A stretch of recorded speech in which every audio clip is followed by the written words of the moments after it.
Welcome back. Thanks for staying with us. We're in studio live with Paul Bennett, who is the chair of the Peterborough Downtown Business Improvement Area and the owner of Ashburnham Realty. And just before we took the break, the word commerce came up, and your company owns the Canadian Imperial Bank of Commerce building, which is on the corner of Hunter and Water Street. Yep. Beautiful 18th century or 19th century building that's survived, and you've reinvested in it. But Paul, tell us a bit about this building. It hosts St. Veronis Le Petit Bar. They had a patio out back this year to accommodate COVID. Well-known eating place, but above there you've got some unique things happening as well. And I remember, in fact, I think I know an artist that has a studio in there. Yep. It's been there for years, but you have a little enclave of artists, and when a new owner comes in, sometimes artists get a little nervous. Yeah, for sure. Yeah. So tell us a bit about the journey with the Commerce Building and what's happening there. Yeah, I think I alluded to earlier there, one of my joys is actually working with my tenants, right? So that was very unique because I could say that I enjoyed art, but I didn't really appreciate it as much as I do now. So getting to know the tenants of that building really enlightened me to the extent to which they work and their passion in the world of art. They're basically entrepreneurs, right? They don't have weekends or evenings. They're working their butt off like an entrepreneur is. But yeah, so it's a building that has a ton of amazing commercial tenants on the main floor, and then there are, I wouldn't know the number off the top of my head, but a great deal of artists in the upper floors, and they actually work together to create a group called First Friday Peterborough. Right. They do, which is coming up this Friday, depending when this airs. But so yeah, they have their an art crawl that they're doing now, socially distanced and outside.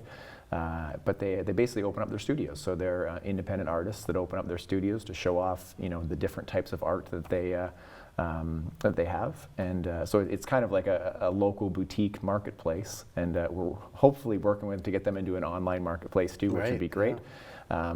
But it makes for a great night out, right? So it's one of those things where you can go to St. Veronis or Le Petit or any of the great restaurants around that area, and then go take in the art in the area, which is really cool. Well, and that'll be November 6th if people are watching this prior to that, and the weather is going to be ideal for it. So we're getting a little bit of a break here where people can take advantage of being outside and checking things out, and that's great to hear that. Obviously, it'll be a mask zone. Yeah.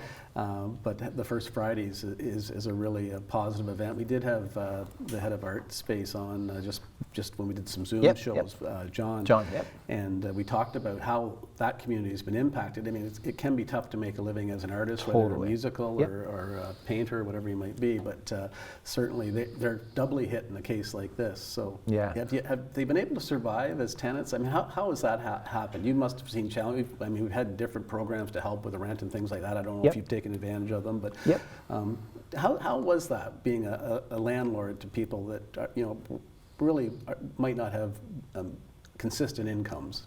Well, that's no different than some of the businesses, right? And really, no matter whether it's a restaurant or some of the residential tenants, their world was totally flipped upside down.